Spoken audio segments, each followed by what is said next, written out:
Alors, le peloton manque-t-il d'ambition face à Pogacar quand vous entendez ces réactions? Est-ce que vous êtes d'accord avec le sélectionneur des Bleus ou est-ce que finalement c'est logique? Pierre Bouby. Moi, je suis plutôt d'accord avec lui. Je trouve qu'il y a de plus en plus d'équipes qui, de coup, ne prennent zéro risque. Donc, l'objectif, c'est de finir deuxième. Donc, en fait, il court un peu en se disant... on va faire ce qu'on peut, mais si on peut ne pas se griller, parce que l'autre, si jamais il se met en route et qu'il commence à nous cartonner, on va s'épuiser pour rien. Mais du coup, ça prend en otage quasiment l'intégralité de la course, parce que personne ne tente rien, et puis on passe des courses à s'ennuyer un petit peu. Donc, je pense que c'est une vérité, et ce serait bien que... Et en même temps, ça laisse Pogacar un peu dans des chaussons, quoi. Ouais. Il n'est pas dérangé, il fait son truc, il fait sa course, personne ne l'ennuie. Moi, ça me dérange un peu et j'aime beaucoup cette intervention de Thomas Voeckler parce que je pense que ça peut remuer un petit peu et j'ai pas l'impression qu'il va y aller, lui, pour être spectateur, ma chère France. Je connais votre passion pour le cyclisme, mais j'ai quand même un cycliste qui nous attend, si ça vous embête pas.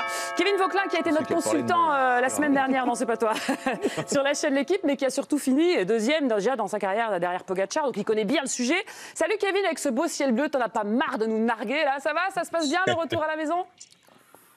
Ouais, ça va très bien. Il fait plutôt beau pour le moment. On a passé les orages. On a vu.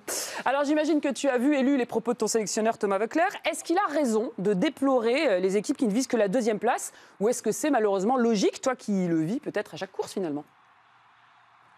Raison ou tort, je pourrais pas dire. Mais après, c'est sûr que des fois, il y a des coureurs qui courent déjà pour la deuxième place. Maintenant, je trouve qu'il y a quand même pas mal de personnes qui essayent, quand même, malgré tout. Et parce qu'une course de vélo, c'est une course de vélo. S'il y a une chute, s'il y a une défaillance pour n'importe quoi, qu'il l'a déjà eu d'ailleurs, une défaillance, eh ben, rien n'est impossible. Est-ce que toi, on t'a déjà donné comme consigne, par exemple, de ne pas aller le chercher? En gros, ça sert à rien. Est-ce que tu as déjà reçu peut-être pas des ordres, mais des mots qui vont dans ce sens, quoi? Pas spécialement, pas spécialement. Après, je cours pas trop à l'oreillette, moi, donc c'est plutôt à l'instinct, donc c'est difficile à dire. Mais c'est sûr, par exemple, sur la Flèche Wallonne, je suis pas allé parce que je pouvais pas, tout simplement. Ouais. Mais je me suis pas un peu focalisé sur lui. Je me suis focalisé sur le fait de passer la ligne le mieux possible. Où tu finis deuxième, juste derrière lui, on le rappelle. Dans le peloton, peut-être, est-ce que tu ressens ce constat général? Il y a un espèce de découragement quand il est là ou pas forcément? Toujours un petit peu. On sait que c'est un homme très très fort. Quand on sait qu'il a une si belle régularité, c'est sûr que ça donne un peu plus peur au départ. Ouais. Pierre Bouby. Ouais, salut Kevin. Moi, j'ai une question par rapport à la stratégie qui est employée par vos équipes. Est-ce qu'il y a vraiment un plan A, un plan B avec ou sans Pogacar? C'est difficile à dire. On va dire que ça dépend de comment se passe la course, mais oui, bien sûr, parce que faudrait être bête pour l'ignorer. Tadej Pogacar, il est juste le cycliste le plus fort du monde actuellement, sur course, sur route notamment, qu'on avait même très fort au chrono, je sais pas du monde. Mais oui, bien sûr, il y a un plan, parce que on sait très bien que quand il va commencer à attaquer ou faire rouler son équipe, on peut rien faire. On voit que le Grand Prix de Montréal, quand il a mis à rouler, qui veut attaquer? Le rythme est déjà hyper soutenu. Moi, j'ai une question sur son ascendant psychologique. Est-ce que, forcément, on a peur quand on court contre lui ou bien ça motive, on a envie d'aller le chercher? Il fait peur quand même, ce garçon. Bien sûr qu'il fait peur, parce que quand on sait qu'on est déjà en zone 5 et qu'on le voit attaquer, ça fait peur. Après, voilà, si on est en incapacité, on tente. C'est quoi la zone 5? Et puis, après là... donc, il faut voir un peu ce que ça peut donner. Braque.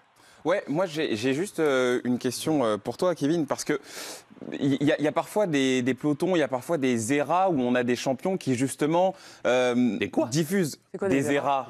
C'est un terme un peu générationnel, désolé, des airs en gros, tu vois, des cycles, voilà. Des airs. Oui, mais voilà, je parle comme ça, je suis désolé. Non, mais voilà où t'as des champions et même dans d'autres sports qui diffusent un petit peu la peur dans le peloton. Est-ce que ça peut avoir tendance un petit peu à neutraliser les coureurs? Est-ce que ça peut avoir tendance à justement faire un peu plus réfléchir que d'habitude? Parce que moi, je me souviens de Thomas Voeckler, je me souviens très bien de son époque de coureur. On sentait bien qu'il avait peur de personne et que même s'il y avait un mec qui pouvait gagner 7 titres de champion 7 Tours de France, ça l'embêtait pas. Moi, j'ai la sensation que parfois, selon la présence de certains, on peut être un petit peu inhibé. C'était une longue question. Désolé.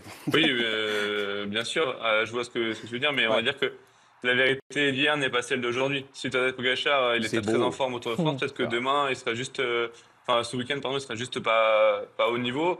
Donc il faut aussi être ambitieux et je pense que Thomas a toujours été un coureur qui s'est battu avec ses armes et il en est le parfait exemple. Maintenant, je pense que maintenant il y a quand même beaucoup de coureurs qui disent tout est possible et on y va. Voilà. Après, c'est sûr que l'ascendant psychologique, comme on l'a vu dans le sport, c'est hyper important. On entend, voilà, quand on sait que quelqu'un a gagné 20 courses et qu'il est vraiment sur sa pente ascendante et qu'il est vraiment bon et qu'il est prêt à tout casser, c'est sûr que il va jouer avec ça et c'est aussi grâce à ça qu'il va neutraliser la course.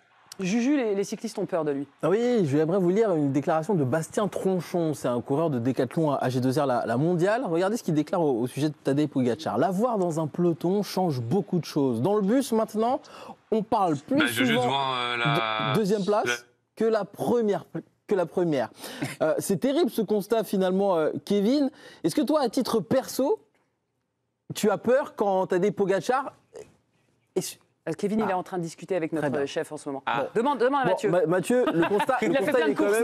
Débrouille-toi avec ça maintenant. Le constat, il est quand même terrible. Dès que Pogacar est là, ils ont tous peur finalement. Ah oui, non, mais on revient sur ce qu'on a dit, sur l'ascendant psychologique. On voit que vu qu'il domine tout, et en plus d'habitude, il est avec une équipe qui est ultra dominante. Donc je peux comprendre qu'il y ait de la réticence. Moi, c'est plus par rapport à là, justement, sur ces championnats. Il n'est pas avec son équipe ultra dominante comme il peut l'être sur les circuits normaux. Là, je pense qu'avec l'équipe de Slovénie, il y a quand même moyen d'être à la hauteur de ce qu'il va faire, parce qu'il va être quand même un peu essolé. Donc, moi, je trouve que les autres équipes devraient avoir plus d'ambition par rapport au championnat. Moi, en vrai, moi, il y a quelque chose qui me tracasse. J'aimerais bien savoir si, en fait, il n'y a pas une ligue un peu contre Pogacar, pas forcément. Non, mais qu'en fait, qu'il arrête d'être dans des chaussons. Encore une fois, c'est ça qui me dérange. Il est dans son fauteuil, il fait ce qu'il veut parce que justement tout le monde a peur de lui. Je me demande quelle serait sa réaction. Si tu as une première équipe qui commence à attaquer, et puis une deuxième, et puis une troisième, et puis à un moment donné, quand tu prends des fléchettes de partout, tu te poses la question quand même. Mais le problème, c'est que tu as parfois l'impression qu'il y a un peu un consensus, parce qu'ils se disent tous qu'on n'a pas le niveau pour le concurrencer. Oui, mais d'accord, mais s'il y en a un qui n'a pas le niveau, s'il y en a deux qui n'ont pas le niveau, 3, 4, à un moment donné, mais ça changerait quoi? Ça changerait 7 mecs d'1m50 qui vont sur un mec de 2m50, à un moment donné, donc là c'est 100 hommes vs un gorille, quoi. En gros, c'est ça que tu es en train de me mais en fait, tu essayes de lui mettre des bâtons dans les roues. Malgré tout, parce qu'il n'est pas avec son équipe ultra dominante de l'UAE.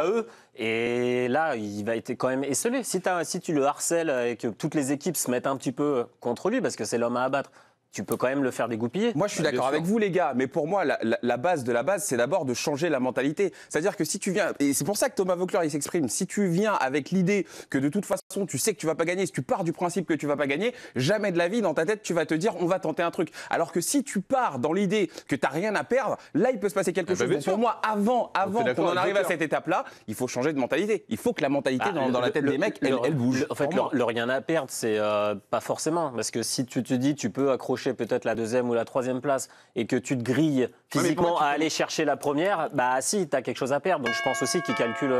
T'es parti où, toi? Mais il discutait, il regardait le relais mixte. Vas-y, interviens, Kevin, sur les propos que tu entends. Non, c'est pour dire que je suis d'accord en globalité avec vous, mais franchement, il y a beaucoup de coureurs qui juste essayent. C'est juste qu'à un moment donné, quand il était vraiment très fort, il est très fort. Une course de vélo, on ne peut pas attaquer au kilomètre zéro, sinon on se grille toutes nos cartouches. Au-delà de Pogacar, il y a tout un peloton. On est 200 coureurs au départ. Il y a pas mal d'équipiers, mais après, c'est la course qui fait la course. On ne peut pas faire tout et n'importe quoi et pas avoir du tout de stratégie. Et pas dire, c'est Pogacar qu'on doit battre, quitte à le faire perdre et pas gagner. Juste, tu restes avec nous, Kevin, parce qu'on a une question très importante et c'est la dernière promis, mais je voulais vous prévenir que pas Kevin Vauquelin, Pogacar étant une de l'équipe MAG, bientôt ce sera ton tour, Kevin, mais c'est ce week-end. Très belle une d'ailleurs. C'est pour Pogacar que j'ai pas reconnu parce qu'il est magnifique, il a une pose de boxeur, elle est incroyable cette tenue. On l'a ou pas pour la montrer? Tout, hein. Donc n'hésitez pas, le nouveau format l'équipe MAG, voilà, qui est assez incroyable avec cette belle photo violette. Magnifique. Vraiment un mystère. Joli dégradé.